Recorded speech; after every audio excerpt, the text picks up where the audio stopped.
வணக்கம் நண்பர்களே, இன்னைக்கு நம்ம சிந்து பைரவி கச்சேரி ஆரம்பம். சீரியல்ல யாருமே எதிர்பார்க்காத அளவுக்கு பல அதிரடியான திருப்பங்களும் ரொம்பவே நெகிழ்ச்சியான ரொமான்டிக் காட்சிகளும் நடந்திருக்கு. அதை பத்தி முழுசா இந்த வீடியோல விலாவாரியா பார்க்கலாம். நீங்க எல்லாரும் நினைச்சிருப்பீங்க மகாலட்சுமி சதியை மீறி சிவா சிந்து ஒன்னு சேருவாங்களான்னு. ஆனா இன்னைக்கு நடந்த ஒரு விஷயம் மகாலட்சுமியோட ஒட்டுமொத்த திட்டத்தையும் தவிடுபொடியாக்கிடுச்சு. அப்படி என்ன நடந்துச்சு? சிந்து எப்படி சிவாவோட மனசை மாத்துனா? பைரவி ஆறுமுகத்தை உண்மையாவே ஏத்துக்கிட்டாளா? வாங்க ஆரம்பத்துல இருந்து ஒன்னு விடாம பார்க்கலாம். எபிசோடின் ஆரம்பத்திலேயே அன்னபூரணி வேகமா ஓடி வந்து மகாலட்சுமி கிட்ட, ஏண்டி இங்க உட்கார்ந்துட்டு இருக்க, அங்க போய் பாரு, உன் அருமை பையன் சிவா அந்த சிந்துக்கு தன் கையால சாப்பாடு ஊட்டி விட்டுட்டு இருக்கான் அப்படின்னு ரொம்ப கோபமா ஏத்தி விடுறாங்க. இதை கேட்ட உடனே மகாலட்சுமிக்கு கோபம் தலைக்கு ஏறுது. அவங்க முகம் அப்படியே சிவந்து போகுது. ரெண்டு பேரும் வேகமா வெளிய வந்து பாக்குறாங்க. அங்க உண்மையிலேயே சிவா ரொம்ப அன்பா சிந்துவுக்கு சாப்பாடு ஊட்டி விட்டுட்டு இருக்கான். சிந்துவோட கண்ணுல அப்படி ஒரு ஆனந்த கண்ணீர்.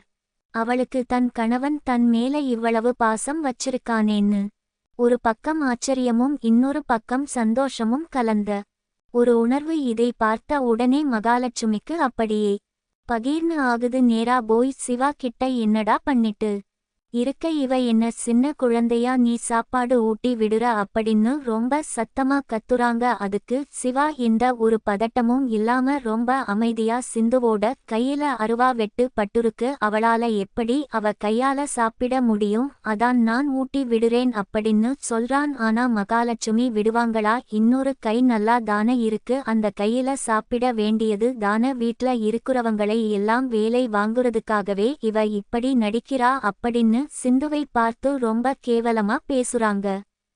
இந்த இடத்துல தான் சிவா யாருமே எதிர்பார்க்காத ஒரு அதிரடியான பதிலை சொல்றான். அம்மா சிந்து, என் மனைவி, அவ கழுத்துல தாலி கட்டிருக்கேன், அவளுக்கு உடம்பு சரியில்லாதப்போ நான் தான் அவள பார்த்துக்கணும், நீங்க அவள வீட்டை விட்டு ஒதுக்கி வச்சிருக்கலாம், ஆனா நான் அவள என் மனைவியா முழுசா ஏத்துக்கிட்டேன் அப்படின்னு முகத்துக்கு நேரா அடிச்ச மாதிரி சொல்றான். இதை கேட்ட உடனே சிந்துவுக்கு அப்படியே தூக்கி வாரி போடுது. இத்தனை நாள் தன்னை வெறுத்த கணவன் இன்னைக்கு தன் அம்மா எதிர்த்தாலும் பரவாயில்லன்னு தனக்காக இவ்வளவு தைரியமா பேசுறானேன்னு அவ கண்ணுல இருந்து கண்ணீர் அருவியா கொட்டுது. மகாலட்சுமி எவ்வளவு சொல்லியும் சிவா கேட்கல. அவ கழுத்துல இருக்குற தாலி நான் கட்டுனது பெரியவங்க ஆசீர்வாதத்தோட தான் நான் தாலி கட்டுனேன், அந்த தாலி அவ கழுத்துல இருக்குற வரைக்கும் அவ என் பொண்டாட்டி, அவளுக்கு நான் தான் எல்லாம் செய்வேன் அப்படின்னு ரொம்ப உறுதியா சொல்லிட்டு மகாலட்சுமியை அங்க இருந்து போக சொல்றான். மகாலட்சுமிக்கு அவமானத்துல முகம் சுருங்கி போகுது. அவங்க ஈகோ பயங்கரமா அடிபடுது. சிந்துவோட சுயரூபம் உனக்கு சீக்கிரம் தெரியும்டா, அவ உன்னை ஏமாத்துறா, ஒரு நாள் அவளை தூக்கி எறிஞ்சிட்டு நீயே என் கிட்ட வருவ அப்படின்னு சாபம் விடுற மாதிரி சொல்லிட்டு அங்க இருந்து கோபமா போயிடுறாங்க. அவங்க கூடவே அன்னபூரணியும் போயிடுறாங்க.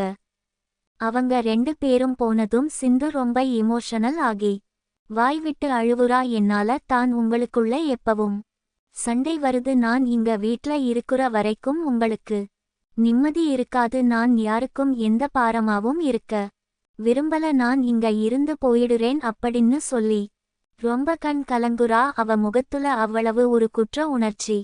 ஆனா சிவா அவளை தடுத்து நிறுத்தி ரொம்ப அன்பா அவ கண்ணீரை தொடைச்சு விடுறான். நீ எனக்காக எவ்வளவு கஷ்டப்பட்டுருக்க, எனக்காக உன் உசுரையே கொடுக்க துணிஞ்சவ உன்னை நான் எப்படி கைவிடுவேன்? இப்போதைக்கு எங்க அம்மா கோபத்துல அப்படி பேசுறாங்க, ஆனா அவங்க மனசு சீக்கிரம் மாறும், நீ எதை பத்தியும் கவலைப்படாத, நீ அழாத அப்படின்னு சொல்லி அவளுக்கு ஆறுதல் சொல்றான். மறுபடியும் அவளுக்கு அன்பா சாப்பாடு ஊட்டி விடுறான். சிந்துவோட முகத்துல இத்தனை நாளா இருந்த பயம் கவலை எல்லாம் போய் இப்போ ஒரு ஆழமான நிம்மதி வருது. சிவாவோட நெஞ்சத்துல சாஞ்சு அவ அழுவுற காட்சி உண்மையிலேயே பாக்குற நம்ம எல்லார் கண்ணுலையும் தண்ணிய வர வச்சிடுச்சு. ரெண்டு பேருக்கும் நடுவுல இருக்கிற காதல் இப்போ பல மடங்கு அதிகமாயிடுச்சு.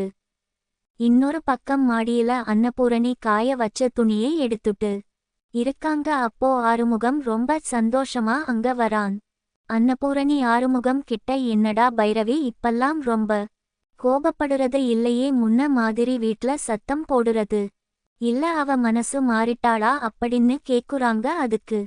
ஆறுமுகம் ரொம்ப பெருமையா, ஆமாம்மா அவ ரொம்ப மாறிட்டா அன்னைக்கு.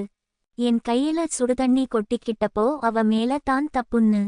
அவ கத்துனா கூட எனக்கு சாப்பிடுறதுக்கு ஸ்பூன் எடுத்து கொடுத்தா. எனக்கு அடிபட்டப்போ ராத்திரி முழிச்சிருந்து எனக்கு தெரியாமலே மருந்து தடவி விட்டா என் சட்டை எல்லாம்.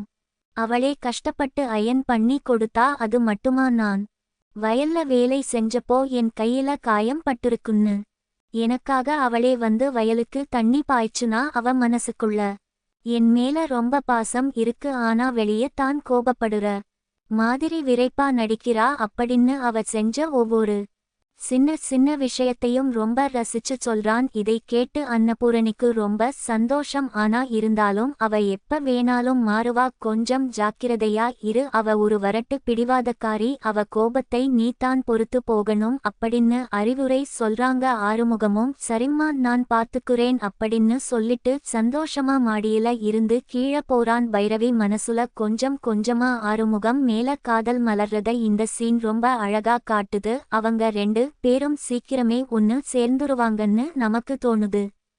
அடுத்து ராத்திரி நேரம் வீட்ல எல்லாரும் ஹால்ல உட்கார்ந்துருக்காங்க. அப்போ சிவா வந்து வீட்ல இன்வெர்டர் ரிப்பேர் ஆயிடுச்சு, கரண்ட் இல்ல, அதனால இன்னைக்கு ஒரு நாள் மட்டும் எல்லாரும் மொட்டை மாடியில படுத்து தூங்கலாம்னு சொல்றான். அதுக்கு ஹால்ல இருக்கிற எல்லாரும் சரின்னு ஒத்துக்குறாங்க. எல்லாரும் படுக்கையை எடுத்துட்டு மாடிக்கு போறாங்க. எல்லாரும் மாடிக்கு போனதும் சிவா மட்டும் தன்னோட ரூம்க்கு போய் பாக்குறான். அங்க ரொம்ப இருட்டா இருக்கு, சிந்துவை காணோம். சிவாவுக்கு கொஞ்சம் பதட்டம் ஆயிடுது. சிந்து இருட்டுல எங்க போனான்னு தேடிட்டே கீழே வரான். அப்போ வீட்ல இருக்கிறவங்க கிட்ட கேட்கும்போது சிந்துவும் மாடிக்கு தான் தூங்க போயிருக்கா, அவளை நாங்க பார்த்தோம்னு சொல்றாங்க. அதை கேட்டதும் தான் சிவாவுக்கு கொஞ்சம் நிம்மதியா இருக்கு. சிவா மாடிக்கு போய் பாக்குறான். அங்க நிலா வெளிச்சத்துல எல்லாரும் வரிசையா பாய் போட்டு தூங்கிட்டு இருக்காங்க. சிந்து ஒரு ஓரமா தனியா படுத்து தூங்குறா. சிவாவுக்கும் வேற வழி இல்லாம சிந்துவுக்கு கொஞ்சம் தள்ளி தன்னோட படுக்கையை போட்டு படுக்குறான். அவனால தூங்கவே முடியல. சிந்துவை நினைச்சுட்டே நிலாவை பார்த்துட்டு படுத்துருக்கான். எல்லாரும் நல்லா ஆழ்ந்த தூக்கத்துல இருக்கும்போது திடீர்னு சிந்து முழிச்சு பாக்குறா. சிவா தனியா படுத்துருக்கத பார்த்ததும் அவளுக்குள்ள ஒரு காதல் கலந்த குறும்புத்தனம் வருது. யாருக்கும் சத்தம் கேட்காத மாதிரி மெதுவா எழுந்து போய் சிவாவோட பெட்ஷீட்க்கு உள்ள பூந்து சிவாவை அன்பா கட்டி பிடிச்சுக்குறா. சிவா தூக்கத்துல இருந்து திடுக்கிட்டு முழிச்சு பயந்து கத்த போறான். ஆனா சிந்து அவனோட வாயை பொத்தி சத்தம் போடாதீங்க நான் தான்னு மெதுவா சொல்றா. சிவாவுக்கு பயங்கர ஷாக். எல்லாரும் தூங்கிட்டு இருக்காங்க, நீ என்ன இங்க வந்துருக்க, யாராவது பார்த்தா என்ன நினைப்பாங்க அப்படின்னு மெதுவா காதருகே கேக்குறான். அதுக்கு சிந்து சிரிச்சுக்கிட்டே அது ஒன்னும் இல்ல டாக்டர், வீட்ல இன்வெர்டர் எல்லாம் ரிப்பேர் ஆகல,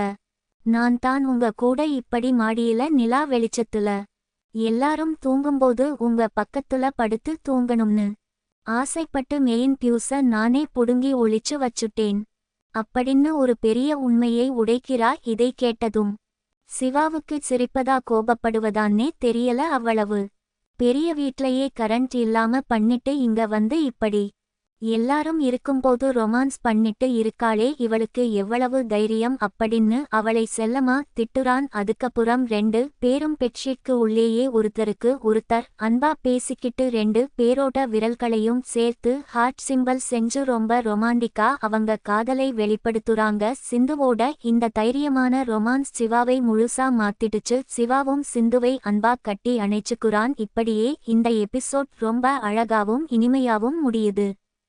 நாளைக்கு எபிசோட்ல என்ன நடக்கும்னா, கண்டிப்பா சிந்து பியூஸ பிடுங்குன விஷயம் காலையில கரண்ட் வரும்போது மகாலட்சுமிக்கு தெரிய வரப்போகுது. இதை வச்சு மகாலட்சுமி வீட்ல பெரிய பூகம்பத்தையே வெடிக்க வைக்க பிளான் பண்ணுவாங்க. எல்லார் முன்னாடியும் சிந்துவை அசிங்கப்படுத்த நினைப்பாங்க. ஆனா சிவா வழக்கம் போல சிந்துவுக்கு ஆதரவா நின்னு மகாலட்சுமியை எதிர்த்து பேசி சிந்துவை காப்பாத்துவான். அதுமட்டுமில்லாம ஆறுமுகம் பைரவி வாழ்க்கையில அந்த வில்லன் போலீஸ் ஆபிசர் சஞ்சய் மறுபடியும் ஏதாவது ஒரு பெரிய சதி வலையை பின்னி ஆறுமுகத்தை ஜெயில்ல தள்ள திட்டம் போடுவான். இதையெல்லாம் பைரவி எப்படி முறியடிச்சு தன் கணவனை காப்பாத்த போறா அப்படிங்கறத நாம பொறுத்திருந்து தான் பார்க்கணும். நாளைக்கு எபிசோட் ரொம்பவே விறுவிறுப்பா இருக்கும். மிஸ் பண்ணாம தொடர்ந்து பாருங்க.